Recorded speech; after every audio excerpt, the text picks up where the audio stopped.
And what the fundamental basis of this is actually a kind of, I don't want to say moral absolutism. I don't think that's the right word, but an association game that's played. That's the word that I use for this. An association game that's played where they say anything that my enemy does has to be false. Not just that I don't trust them, because it's okay not to trust people.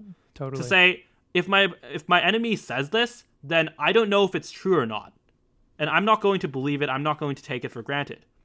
But no, this is completely taking this to another level and saying anything that my enemy says is not only untrustworthy, but explicitly false. I believe exactly the opposite just because they said that. And you saw a lot of this in the Trump election fraud claims as well. Oh, they declared victory for Biden? Well, since they're the enemy, that means that Trump won. And of course, this is confirming their biases.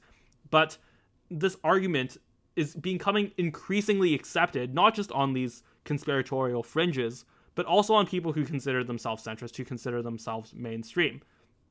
And I think there was this New York Times article that was something along the lines of critical thinking is not good, or something like that, where they essentially suggested that you should exclusively judge characteristic by these various association games, by saying like, oh, you should research the source, and if the source is not good, then you should believe it, or you shouldn't believe it, regardless of what the claim actually is.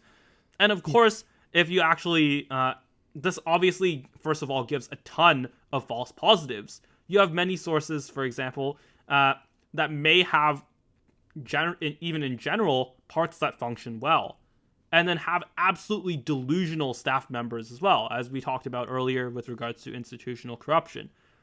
And on the flip side, you have active smear campaigns constantly going on. You had one against Unity 2020 itself.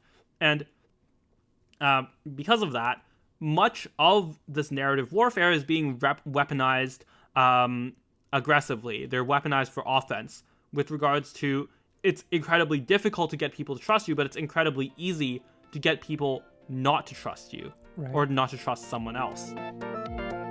Thank you for watching the Unity Now podcast. We'd love to hear from you. Please comment below and follow along at unitynowpodcast.com.